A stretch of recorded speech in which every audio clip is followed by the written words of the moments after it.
that ran from 2010 to 2015.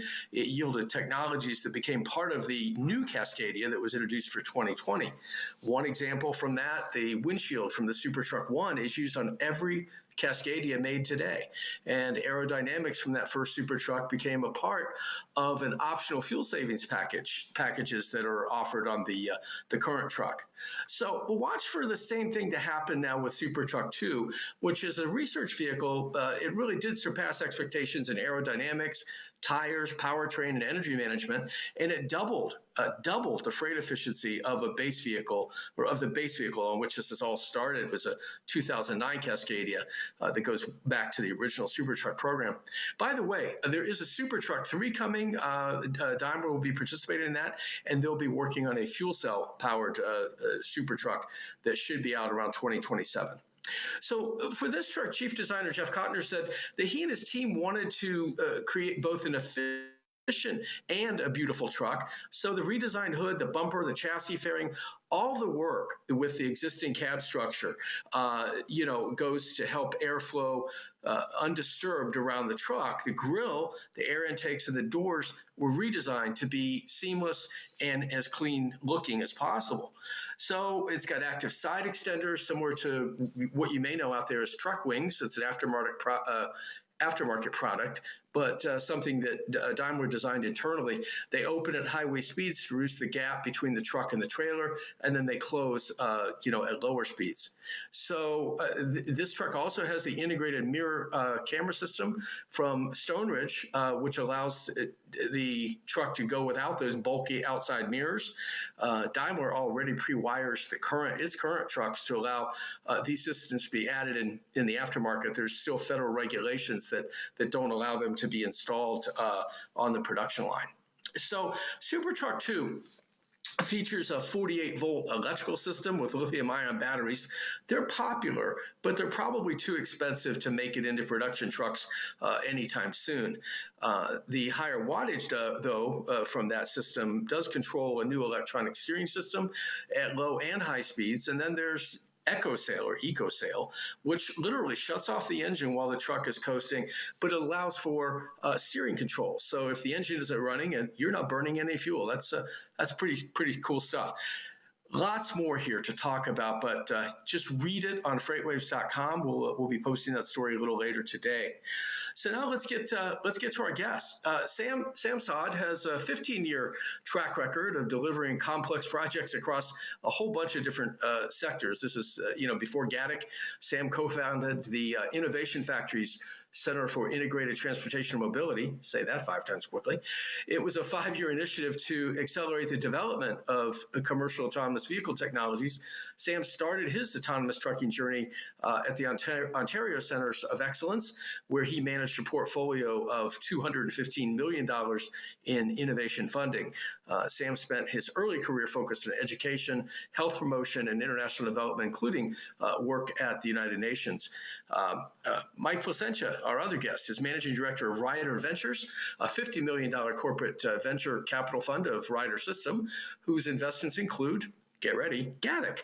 He is also the managing director of New Product Strategy, and responsible for coordinating new ideas and creation of new products in the Ryder pipeline. Also develops the business cases for bringing new products to market across Ryder's key segments. Guys, thank you both for joining me. Welcome to TruckTech. Thanks for having me. Happy to be here. Good. I can take a breath. Is that okay? I feel like I've been talking too much, and people do. Take your time. That was a beautiful truck you just walked us through there. What's that again? Really something.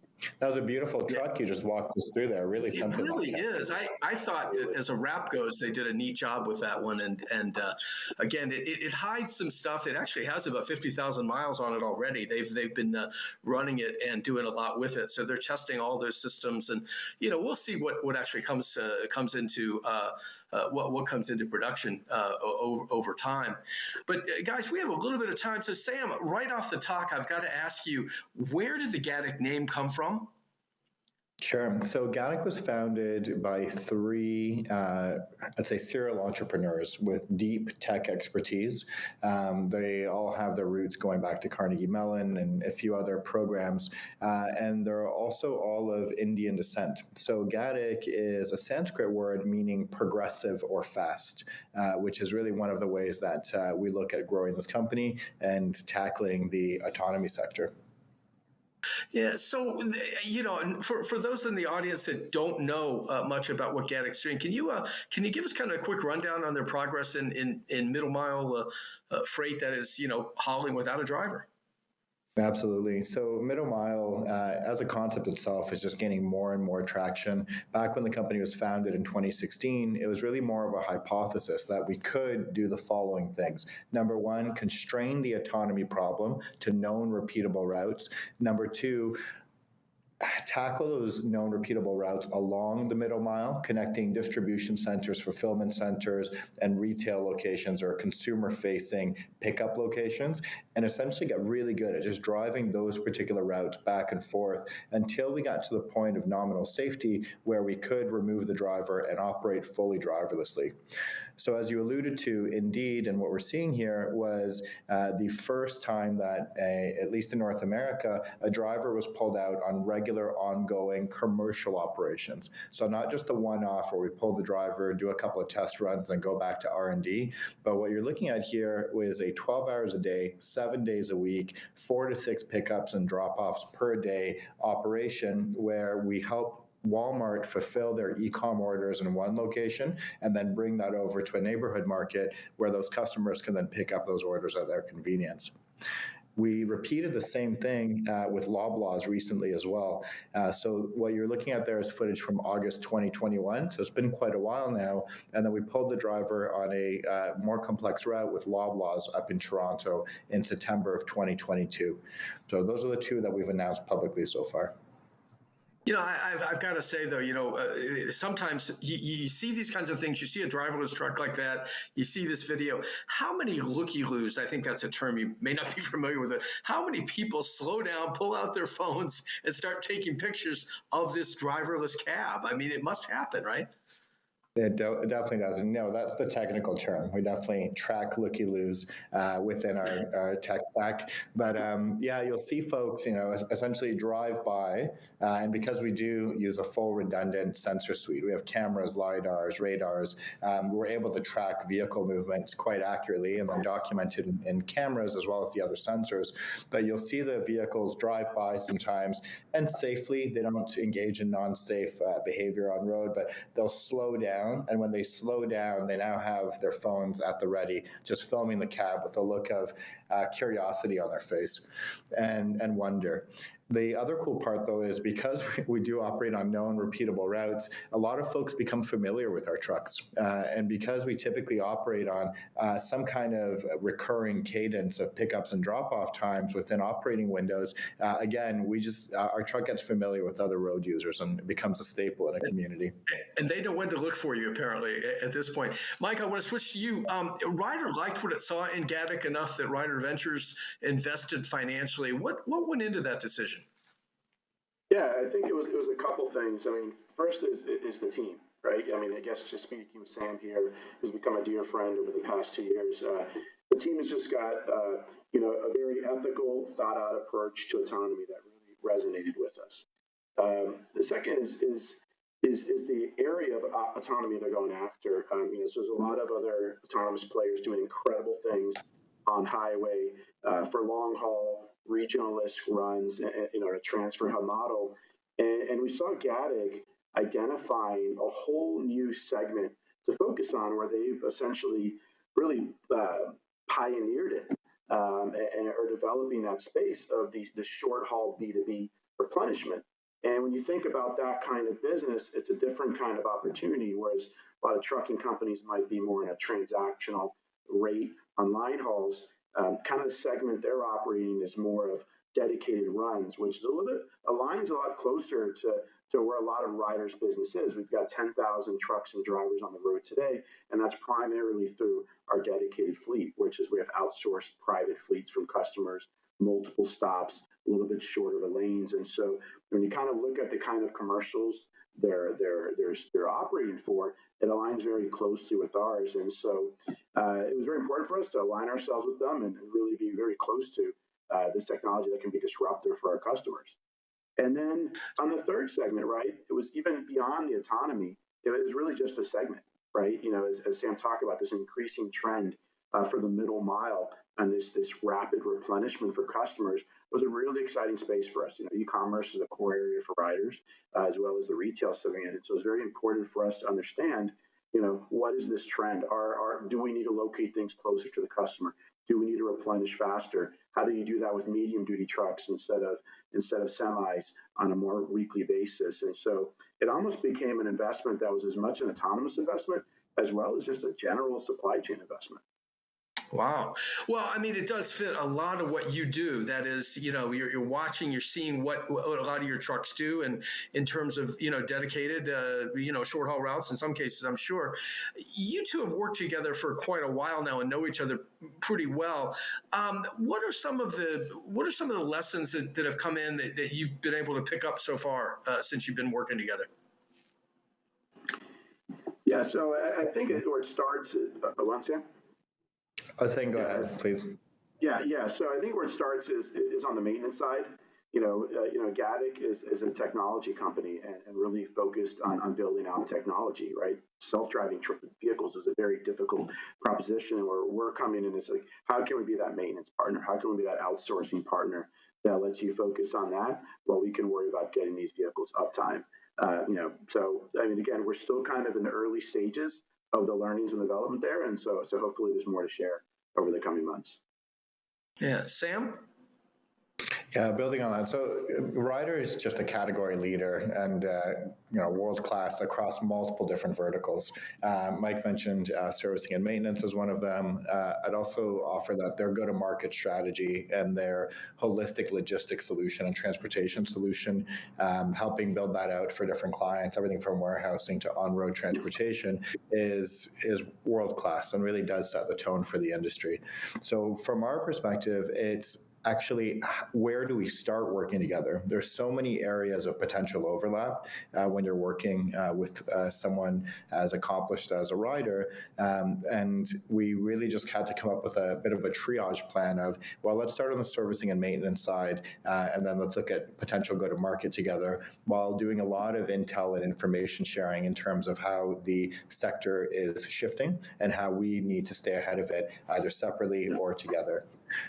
Along with that, I just got to give a big shout out to Mike, because he's fantastic to work with. He knows how to navigate those external networks as well as navigate Ryder exceptionally well. So he's been a really great kind of comrade at arms as we're doing all of this wonderful work together. Yeah, good stuff. Real quick, for both of you, what challenges, near term and maybe longer term, remain out there for you to really get this thing rolling the way you'd like to see it? There's no lack of challenges. I'll tackle this one first, and I'd bore your listeners here if I just went through the laundry list. Even though Gatik's been around for 7 years or so, we still, for us, it's actually the biggest challenge is deciding what challenges we're going to tackle next. So now that we've validated the technology multiple times, first with Walmart, then with Loblaws, now that we've validated the use case in being able to tackle the e-com side of the business, as well as increasing the class of vehicles that we're offering now up to class 7 and tackling store replenishment as well, then our biggest challenge is scale. How do we go from having dozens and dozens of vehicles on the road to hundreds and then thousands within the next 2 to 5 years? And the only way that we figured out to get there is by working with excellent partners like Ryder, like Isuzu, and many others.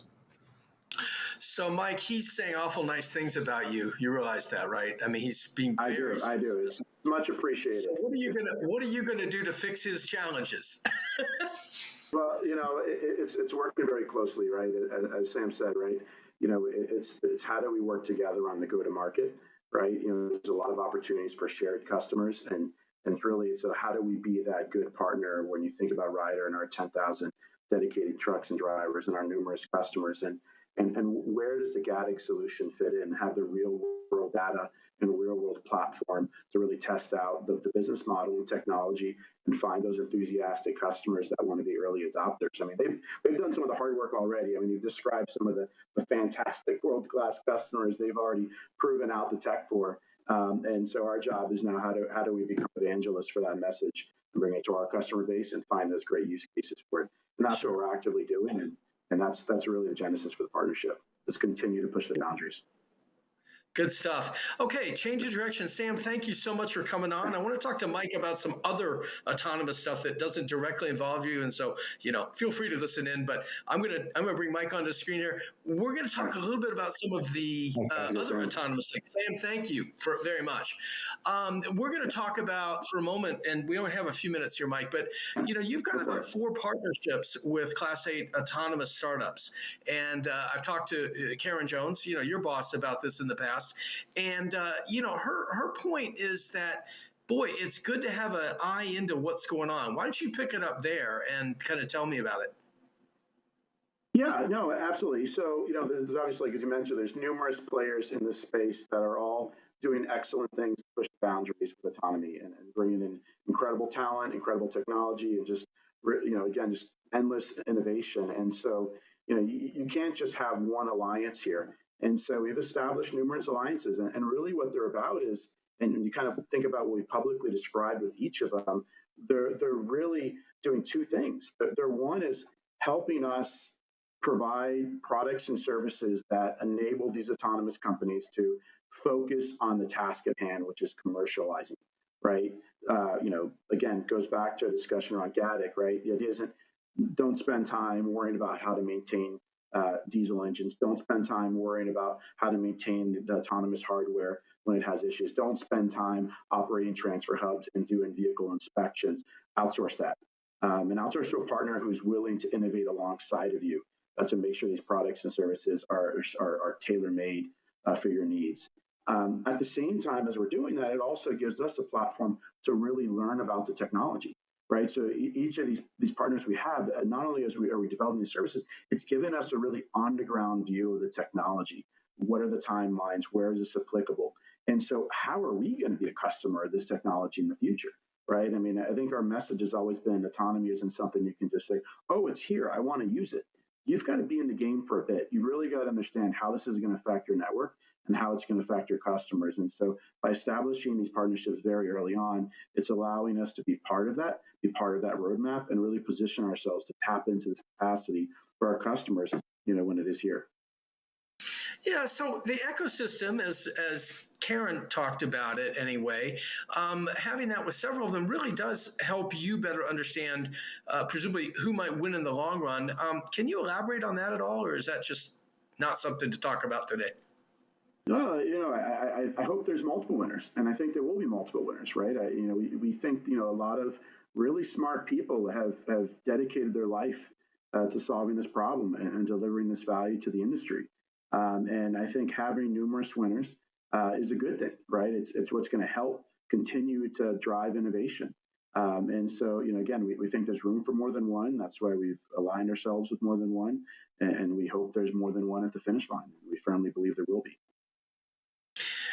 The other side, the other side of that coin is that most people I talk with about this agree, including Karen, that a shakeout is coming in the autonomous space. Do you agree with that? And if so, will financial runways be a telling sign of that? Yeah, I think it's too early to tell, Alan, right? I think what we're seeing is the different AV companies are continuing to push ahead and develop the technology. They're continuing to see new milestones being hit in the industry. And yeah, the capital markets are a bit constrained for some of them, and we think they've adjusted their burn rates. And so I think we're going to kind of, that tale will be written, if you will, Alan, but, we don't have the inside view into what's going on behind these companies. But what we do see is, their continued push to bring this technology to market in the right way, and which is aligned with our values. And that's really what we're focused on. Yeah. Well, okay. So if it is too soon, and you're probably right. I mean, we're seeing it maybe a little more in the electrification space at this point in terms of some that, haven't been able to make it. But what should we be watching for? in terms of the viability picture? Yeah, I think it's the partnerships, right? I mean, I think in 22, I think there was a lot of noise on AV and I think a lot of good noise, right? I think a lot of milestones were hit. The technology continued to prove itself out. So I think in 23, what's really important is these companies now really start to develop that ecosystem of partners and customers that are going to help bring this technology to market. And so I think that's going to be key for any one of these companies, right? You can't just do this in isolation. We've got great technology. You've got to have carriers that want to use it, partners that want to help you build the network. Yeah, yeah. Okay, let me get you out of here in this one. ESPN, you talk about the Budweiser hot seat. I don't have one of those. Oh. But I want to ask you on the way out, how deeply do you see Ryder going into the autonomous space? Is this a division or a business unit or something like that you could possibly explore or be exploring already? Yeah, no, I think right now is what we see autonomous technology. It's a generational technology, right? That can absolutely disrupt our existing business, right? And that's why we've been so focused on it. And I think what it's allowed itself to do is how do we tap into that disruption and apply our existing products and services into the space? But at the same time, how do we develop new products and services in that space? For example, transfer hubs don't really exist today, but that could be a new service offering in an autonomous world. And we've been doing some pilots around that we've discussed around with some of our partnerships already. So, I think it's, right now it's still early days, but what we are doing is just striving as hard as we can, no pun intended, to be at the forefront of it. Yeah. Good. Well, Mike, it's been great. And Sam, both of you guys, Sam, I don't know if you're still out there, but in any case, it was great to have both of you here. Thank you so much for being part of this. I know, Mike, you are at Manifest. I'm at Manifest. Yeah. Sam, I don't think was, but I really appreciate you taking the time out to do the show today. Next week, everyone, we will have Kerry Mendes from Nikola. He's the president of the energy business there, and as some of you may have seen, Nikola has now branded its hydrogen efforts around the name Hyla. So we'll talk to Kerry about that next week on the show. And for all of the rest of you, thanks so much for joining. And this is available after today. If you aren't with me right now, you can catch this on all your favorite podcasts, Apple and Spotify and others. So again, thanks for being here and so long.